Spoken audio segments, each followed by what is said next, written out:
Muy buenas, tenemos aquí a Guido Dorfles, nuevos mitos, nuevos ritos, bueno, lo he dicho al revés, pero vale, vamos a ello. Bueno, he seleccionado esta posición porque dentro de los autores que tratan el gusto es una de las posiciones con la que yo coincido, porque hay otras que no coincido tanto. Todo esto de la asociación entre el gusto, las clases y tal, no me parece que sea la clave. Yo creo que hoy día hay el concepto del gusto hay que reivindicarlo, no es lo mismo un gusto que otro, pero eso no va asociado a una idea de clase. Yo no creo que la aristocracia hoy día o se pueda hablar así en términos de la nobleza, la burguesía tiene buen gusto y el pueblo no. Yo creo que eso no es así ya. Esto es una amalgama de distintos componentes sociales, pero creo que el gusto puede estar arriba, puede estar abajo, pero hay siempre un buen gusto y un mal gusto, eso sí. Hay un gusto elevado y un gusto inferior. No todos los gustos son iguales, en eso no lo comparto, esa democratización del gusto, pero tampoco me parece bien la asociación del gusto a una idea de clase, tampoco me parece que sea el quiz hoy día. Y tampoco me parece tan interesante todo esto de que las clases burguesas han adoptado el gusto pop en sus preferencias y tal, como algunos autores. Pero voy a hacer referencia también a estas otras posiciones que yo no veo que sean la clave. Aquí se suele citar siempre a Pierre Bourdieu, ¿no? Un autor que vivió entre 1930 y 2002 y siempre se habla de este hombre. Cuando tratas el gusto, hemos hecho un vídeo también de Marta Rosler, siempre hay que citar a Bourdieu, pero no me parece que dé en la clave, no me parece que sea tan relevante como se dice, pero a mí me parece, por ejemplo, Dorfles, que es un autor también apreciado, muy apreciado, me parece que sí da más en el punto de interés. Bueno, pero por hacer alusión a estos otros, a Bourdieu, vamos a hablar un poco de todo esto, ¿no? Afirmó que los gustos de las clases sociales se estructuran sobre la base de evaluaciones sobre las posibilidades y limitaciones de la acción social. Si bien las limitaciones no se deben simplemente a que los miembros de diferentes clases tengan cantidades variables de recursos económicos a su disposición, ya que también hay factores no económicos como el capital cultural que afectan a la estratificación social. Bourdieu identifica distintos gustos de clase dentro de la sociedad francesa de los años 60 sobre la base de patrones de consumo y la distribución de capital económico y cultural. Pierre Bourdieu se convirtió en uno de los grandes destacados de la sociología contemporánea con la distinción criterio de bases sociales del gusto de 1979. Realizó un enorme estudio que abarcaría a toda la población, desde su estatus más bajo hasta el más alto, donde analizó el consumo de cultura desde su nivel más elemental, la vida cotidiana.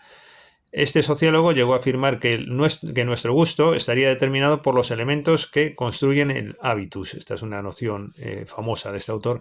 Elementos esenciales en la construcción de nuestra personalidad, como nuestro capital escolar y extraescolar, el nivel adquisitivo y, por tanto, la condición social, nuestras formas de ocio y hasta los contenidos que consumimos tanto dentro como fuera de casa. De este modo, nuestro gusto y sensibilidad hacia las humanidades, la capacidad de interpretar los contenidos que consumimos y hasta de reaccionar ante toda nuestra realidad vendrán determinados por nuestro hábitus, el cual para Bourdieu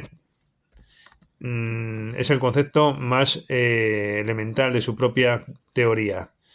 En resumen, el hábitus es la capacidad de producir unas prácticas y unas obras enclasables y la capacidad de diferenciar y de apreciar estas prácticas y estos productos, el gusto, donde se constituye el mundo social representado. Esto es el espacio de los estilos de vida.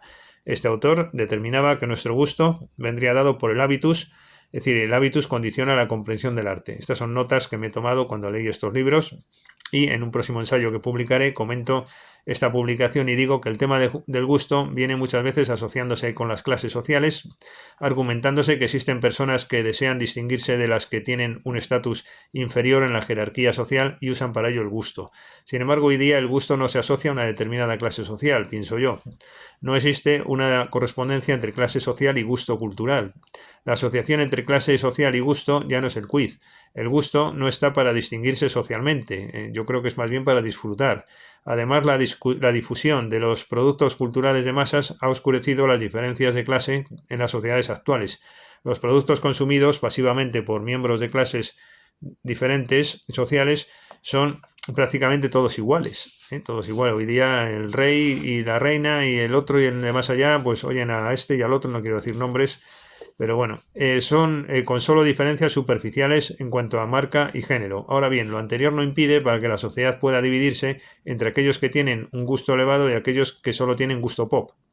Es decir, que una cosa es que haya desaparecido la asociación del gusto en clases, una por arriba, otra por abajo, y otra cosa es que no haya un gusto por arriba y otro gusto por abajo. Lo que ese gusto por arriba lo puedes encontrar en un proletario o en un obrero o en un fabricante de lo que sea. Me acuerdo yo muchas, bueno, tengo en mente ahora muchos oficinistas que eran auxiliares me acuerdo ahora de un tipo magnífico, era un auxiliar de justicia en un juzgado de León, César se llamaba, qué gran melómano, ¿no? Y cómo hasta tarareábamos juntos el Requiem de Verdi, ¿no? En tiempos juveniles. O, bueno, muchos familiares, incluso oficinistas, oye, modestos oficinistas, y eran unos grandes melómanos, ¿no?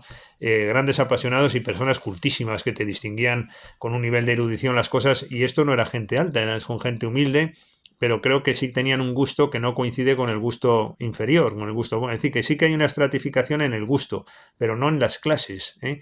Pero tampoco podemos decir que el gusto es igualitario, no, hay un gusto bueno y un gusto malo. El gusto pop no puede identificarse con un gusto superior, pero es verdad que esto no coincide con clases. Esta es mi idea claramente del tema. Está aquí también a Thorstein Veblen, Teoría de la clase ociosa, pero creo recordar que ya he hecho un vídeo de este autor, ya vamos por los 400 vídeos, no, y pico, y entonces no me acuerdo muy bien ya los que he hecho y los que no. Después está también otra publicación que voy a reseñar, El gusto estético en la sociedad postindustrial, de Carlos Fajardo, que estudia distintos tipos de gustos, los cuales describe, distingue el gusto ilustrado, después el burgués, todo esto históricamente entiendo, recordar de estas notas que tomé cuando leí este libro, con su gusto por lo interesante y pintoresco, lo burgués, y finalmente el gusto postindustrial por lo impactante y espectacular. Destaquemos un par de ideas de este trabajo. Primero, del de Carlos Fajardo, como digo. Primero, que la democratización de los gustos no se da del todo, ya que persisten niveles o diferencias en los gustos. Esta me parece una idea relevante, en la línea de lo que estaba diciendo. Carlos Fajardo afirma que en esta multiplicidad y diversidad de sensibilidades, el simulacro de la democratización de los gustos es grande. No podemos ignorar que aún existen vastas distancias entre el buen gusto burgués de élite y el gusto de masas, entre el gusto del intelectual y artista del salón tradicional y académico con el del artista intelectual farandulizado por los medios de comunicación. ¿Qué razón, ¿no? Tiene aquí Carlos Fajardo en todo lo que está diciendo. Es decir, no, la clave no es la clase, sino la clave está en el gusto, que no es igual uno que otro, como se está diciendo aquí, ¿no? Son aún posibles estos abismos en la globalización que unifica y dispersa a la vez, y los acrecienta a través de los productos del mercado con la posibilidad o no de consumirlos. Se fija, en segundo lugar, Fajardo, en el gusto masivo, que es el que ha traído mayores mutaciones del gusto, y nos interesa a nosotros destacar cómo se describe el nuevo gusto masivo en relación con las observaciones que hacemos sobre el sensacionismo. Es un tema que me preocupa. Yo denomino sensacionismo a un tema que, bueno, aquí no voy a hablar de esto ahora mucho, pero hay un sensacionismo popular, un sensacionismo artístico, y como la clave de la gente está en las sensaciones, tanto de lo primero que acabo de decir como lo segundo. Tengo un ensayo que se llama ¿Qué es el sensacionismo? Es un tema que toco mucho. Al final viene a ser una especie de esteticismo renovado, el sensacionismo. Bueno, pues aquí dice Carlos Fajardo: si el gusto ilustrado nos situaba ante lo pintoresco y lo interesante, ofreciéndonos la naturaleza al alcance para disfrutarla con hedonismo estético, en la postindustrialización lo pintoresco es el disfrute de lo entretenido, lo inmediato, lo fugaz, lo espectacular. Del flaner al turista, de los géneros epistolares con sus cartas de amor y su libro de viajes a los seriados y reality show. Las nociones de paisaje, de lo agradable, lo interesante o nuevo, la sorpresa, lo contemplativo desinteresado, han cambiado en la era global, sigue diciendo Fajardo, donde aparentemente todos tienen acceso a los bienes de consumo. Este proceso del gusto, que integra los deseos por el mercado, lleva un hedonismo estético de lo temporal. Surge la sensibilidad por lo inmediato, el consumo, uso y desecho. Consumo, uso y desecho. El placer, no, esto es muy común, esto del consumismo, que todo es uso y desecho. El placer no posee aquí una petición de permanencia ni de trascendencia, como lo deseaba el gusto ilustrado. Eso es cierto, no es un placer más cambiante, más efímero. El placer aquí es aceleración, dice Fajardo con toda la razón. Se ha evolucionado hacia esto, hacia flujo, velocidad, dinamismo efímero, como en las redes telemáticas. Al producir cantidad y variedad de productos seductores estetizados, la sociedad postindustrial promueve el desecho como actividad formativa de ciudadanos positivos y enérgicos. Positivos y enérgicos. De esta manera se ha formado un gusto por lo desechable, el cual nos vuelve visitantes turísticos, un gusto zapping que hace gala de su inmediatez pasajera. El mercado, al lanzar más bienes de consumo de los necesarios para sobrevivir, retroalimenta aquella sensación del aquí se puede escoger libremente. Esto es lo que decía antes, que se relaciona con lo que llamo yo el sensacionismo pop, todo este mundo de las sensaciones, del sentir popular, ¿no? Bueno, ahora soy dueño de mi libertad para consumir el mundo mediático. Puedo cambiar de canal, escuchar el CD, apagar o encender la televisión, ser turista virtual. Esto lo dice nuestro autor. Sin embargo, solo se está desrealizando la cotidianidad e impulsando un anhelo que al sublimarse se frustra, pues no rompe con la barrera puesta entre la realidad y su deseo. He aquí los nuevos tándalos postindustriales. El gusto actual se debate entre la idealización que propone el cambio de canal y la transformación de la realidad concreta del icono adicto. Bueno, aquí sigue diciendo muchas más cosas, etcétera, pero voy a resumir. Bueno, vamos un poco a mi valoración sobre esto, son interesantes las descripciones que hace el autor de realidades sabidas, pero explicadas de forma interesante sobre el entusiasmo estético y la multitud de deseos que aspiran a alcanzar la gran totalidad del éxito y la fama, el éxtasis y la euforia en línea por consumir con eficacia los productos ofertados. Lleva a los ciudadanos a una permanente pulsión casi esquizofrénica que alimenta su individualización, excluyendo al otro como sujeto activo. El juicio de gusto queda encarcelado en los estallidos de una sociedad de sordos entre sí. Se trata de un gusto por el entusiasmo estético masivo, las sensibilidades alfabetizadas en un gusto turístico hipertextual abordan las representaciones artísticas como espectadores estéticos multimediáticos hechizados ante imágenes heterodoxas y fragmentadas. De aquí los turistas estéticos, el arte jet, la farandulización de la vida. Bueno, pues esto es lo que decíamos de estos autores que tienen visiones muy interesantes,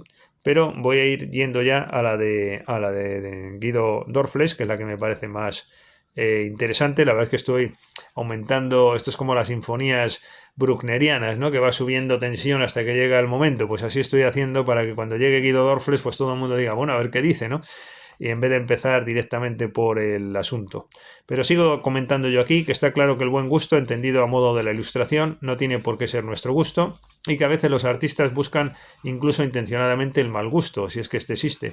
Esto nadie lo discute, pero este razonamiento no puede servir para afirmar necesariamente un deseo de poparización del gusto.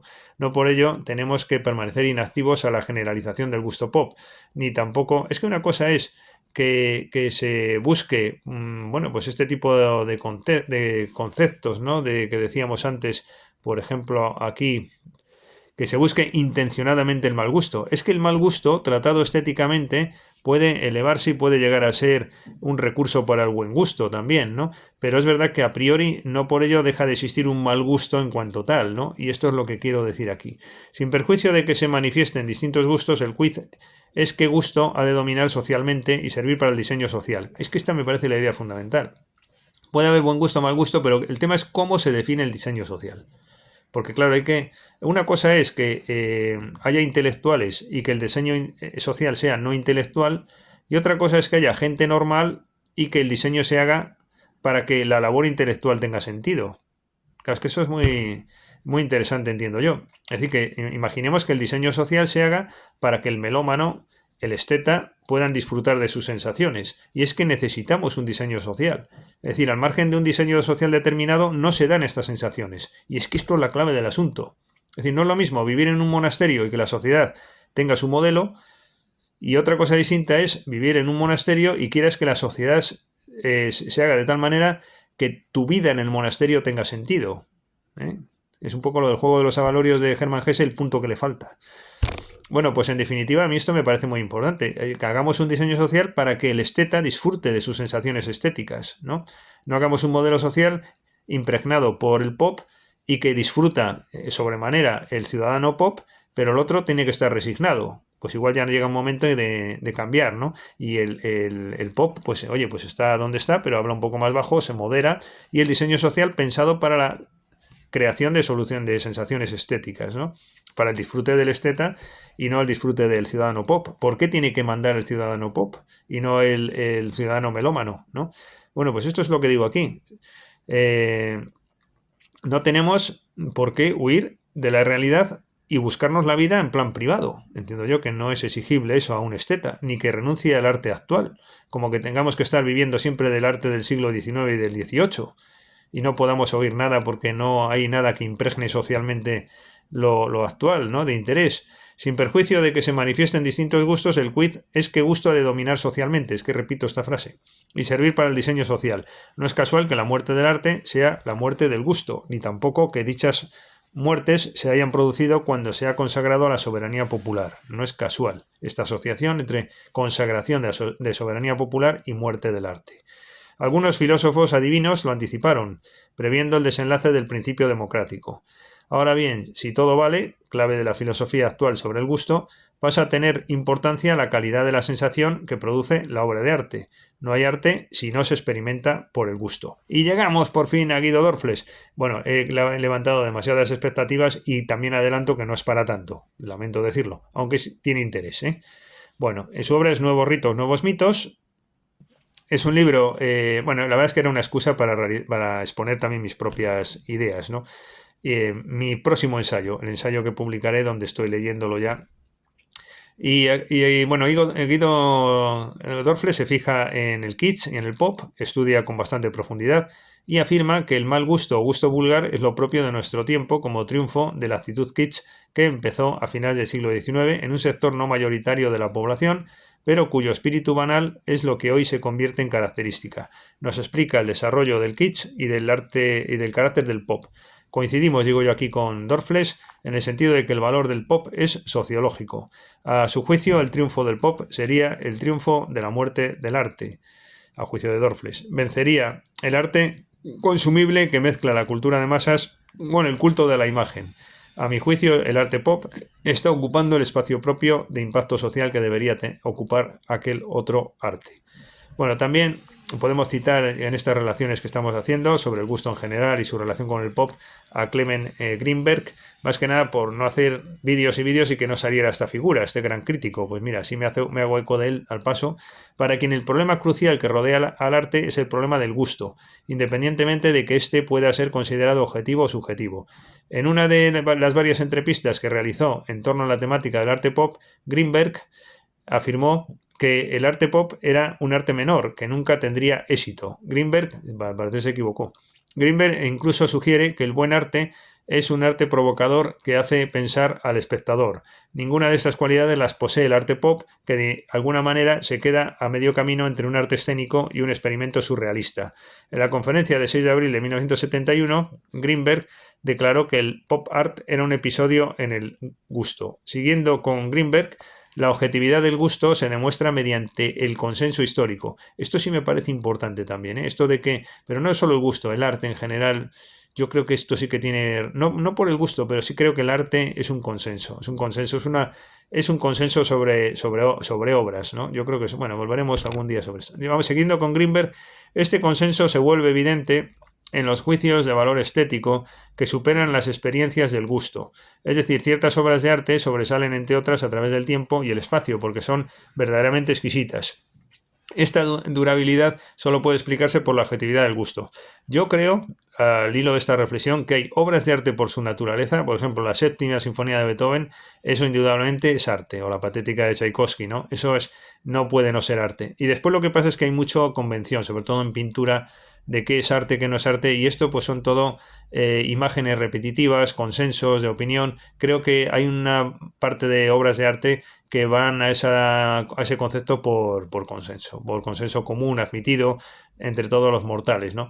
Que es un poco, hay que confesarlo, la crítica que yo haría también a lo burgués, que yo también lo comparto, no digo que no, lo que pasa es que lo de ahora creo que es todavía peor, ¿no? Y ese burgués que siempre dice, es que yo me gusta solo Tiziano y no sé qué, que además no tienen ni idea de Tiziano, ¿no? Pero bueno, pero a mí yo es que solo veo eso y tal. Pues esa no es una actitud correcta, porque creo que hay que abrirse a nuevos horizontes, a nuevos campos, ¿no? Y esto se está basando todo en convencionalismos. ¿Por qué Tiziano, no? Bueno, es verdad que Tiziano era un gran pintor, pero quiero decir, no sé si me explico, que muchas veces hay convenciones y que, sobre todo sobre el pasado, y se cogen ciertos nombres y la gente habla y ese es el arte, pues porque la Gioconda tal y la Gioconda cual, y se habla de esto y es pues siempre repetición de gente que no conoce a fondo estas cosas, pero que habla de ellas por convencionalismos, ¿no?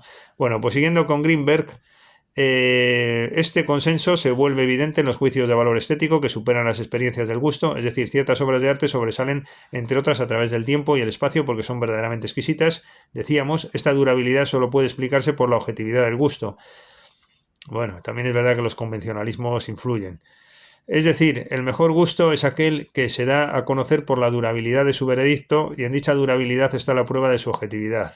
Bueno, más o menos. La historia explica entonces la objetividad del gusto y esta objetividad a su vez explica la historia. Esto me parece un poco convencional y clásico, pero bueno.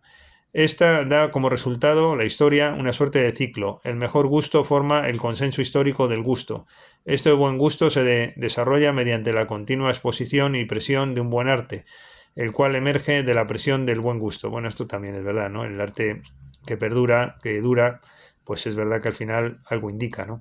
La relación entre buen gusto y buen arte es, en opinión de Greenberg, indisoluble. A su juicio, sería injusto asumir que este buen gusto es exclusivo de un cierto número de individuos. La realidad es que el buen gusto es accesible a cualquiera que tenga las posibilidades de acceder a una mínima cantidad de entretenimiento cultural, porque el medio para acceder al buen gusto y entender el consenso histórico del gusto es la experiencia. Bueno, bueno, también es verdad que en las escuelas públicas y privadas a los niños debería... Yo cuando voy a paso por un colegio privado, cuando voy caminando, siempre estoy caminando, ¿no? Y veo todas estas músicas pop en altavoces en los patios de los colegios y tal, a mí eso me deprime un poco, la verdad, ¿no? Y sobre todo, hombre, ya tendrán tiempo ellos de escoger y de elegir las obras pop que les gusten, pero tú en los colegios enseña otro tipo de cosas, ¿no? Enseña lo elevado, enseña el gusto distinguido y tienes que hacer ver como maestro de escuela que no es lo mismo una cosa que otra, hay que diferenciar. Y una cosa es esto y otra cosa es lo otro, ponlo en su lugar. Y no generalices tanto lo pop y como que no hay otra cosa. Le contaba un amigo, diríamos, un conocido, Porrini, ¿no? Un argentino, que él tuvo una experiencia de que empezó a hablar de Mahler en su clase y después a los 3 días encontró un chico en los pasillos y le preguntó ¿qué estás oyendo? Iba con unos auriculares puestos y bueno, el profesor Porrini es así y le dijo el otro, dice pues voy oyendo a Mahler. Bueno, pues qué gratificante. Muchas veces pues la gente se deja llevar por tendencias bajas, ¿no? Y cuando, hombre, no tiene por qué ser Mahler. A mí es que no vuelvo a lo clásico, es que yo no soy clásico. A mí lo que me gustaría es que hubiera un Mahler ahora, ¿no? Es que hay que crear un modelo social que propicie un Mahler, ¿no? Referentes culturales, sociedades vivas en lo cultural. Eso que llamaban burguesía o algo parecido, renovado, sin los defectos de antes, ¿por qué no? ¿No? Sin eso la cultura no va a funcionar. Y es como estaba diciendo, esa generalización del gusto vulgar en las propias enseñanzas de las escuelas, a mí personalmente me deprime mucho. Y en España somos muy dados a eso, es esa música constantemente, que me parece bien, si yo soy el primero que me sumo a ello como diversión. ¿Por qué no? Como diversión, pero eso es diversión, pero no es más, ¿no? Y no puedes estar haciendo ver a los niños como que es lo único que existe, ¿no? Ese tipo de eso, bueno. A todos los ciudadanos por igual, desde pequeños se les debería educar, mira, lo digo aquí en el ensayo, igual, se les debería educar, perdón, dejando claro que no todos los gustos son iguales. Las personas sí lo son, las personas somos iguales, pero los gustos no. Ojo. Y en la Constitución no viene que el gusto sea igual para todos. Los gustos no se identifican con clases. Estas son un poco mis conclusiones. Pero los gustos nos distinguen, sea uno de la clase que sea. Y la persona del gusto intelectual no puede quedar sometida socialmente al opuesto. ¿Qué semilla pondríamos los profesores si en las clases, pues donde acuden gente de todo tipo de clases sociales, le ponemos esta semilla de un gusto elevado, pues probablemente una persona de clase humilde es la ocasión que tiene, fíjate, en su vida de conocer eso, ¿no? Pero si no, como profesor, no le aportas eso y no le aportas lo que es elevado en un Dostoyevsky o un... Pero es que no quiero ir a lo clásico, me gustaría poner referentes actuales, la verdad es que tampoco hay tantos, porque vamos, vaya literatura con las grandes editoriales, pero me gustaría que, sobre todo a la gente de condición humilde, ¿no? Esa semilla les puede causar un enorme beneficio, porque igual tiran de ese hilo y les haces felices bueno, felices, les haces infelices con la cultura para toda la vida, esa infelicidad de la felicidad cultural, ¿no? Porque no hay cosa más infeliz que un tipo ya de la cultura. Cuando estás completamente invadido de cultura, pues no sé qué pasa, que no es la solución. Pero bueno, pero no sé, ya me pierdo. El caso es que creo que sí que podría ser un progreso, esto sí que es progreso, ¿no? El aportar a todos los individuos, pues este tipo de diferenciaciones artísticas, ¿no? Debería educarse, digo yo, de forma elitista, en un gusto elevado, a todos por igual. Es decir, una cosa es que seamos iguales en el disfrute, que eso la democratización es indudable el progreso que ha ocasionado, y otra cosa es que por el hecho de haber democratización en el acceso a la cultura, tenga que ser ya una cultura que refleje los modos del sentir colectivo. No, el sentir colectivo tiene que estar, diríamos, un poco no sometido, pero sí pautado por esas pautas superiores, que yo creo, esos criterios superiores, que creo que tienen que conocerse al menos, ¿no? Otra cosa distinta es lo que cada uno puede hacer en privado, pero provocan rechazo estas fiestas o festivales de pop en los centros de enseñanza. La enseñanza pública o privada de adolescentes o niños no puede estar basada en la radio pop, sobre todo en las escuelas públicas, ¿no? Esto debería ser una obligación, lo que estoy diciendo. La solución no puede ser tampoco huir a lo privado para buscar en centros especiales una mejor educación del gusto. Es que esto no me parece justo, el pareado con gusto. Yo creo que el disfrute tiene que ser para todos igual, pero a todos hay que educarles en el buen gusto. Y no tener que irse a un colegio privado para que te eduquen con gusto, ¿no? La solución ha de ser que en lo público se haga ver la superioridad de ciertas actitudes y gustos o preferencias intelectuales. Yo apuesto por lo público, lo general para todos, pero que sea elevado, intelectual, y que todos por igual disfruten de estas enseñanzas elevadas. Esto es creer en lo público, lo que estoy yo diciendo, ¿no? Y no es otro que pasa por ser público y que cuando tienen dinero pues se van a lo privado, ¿no? Eso me parece que es poca vocación con lo público, como vemos con nuestros políticos de tendencia de izquierdas que después cuando tienen dinero pues entonces ya se vuelven de derechas y mandan a los hijos a escuelas privadas, ¿no?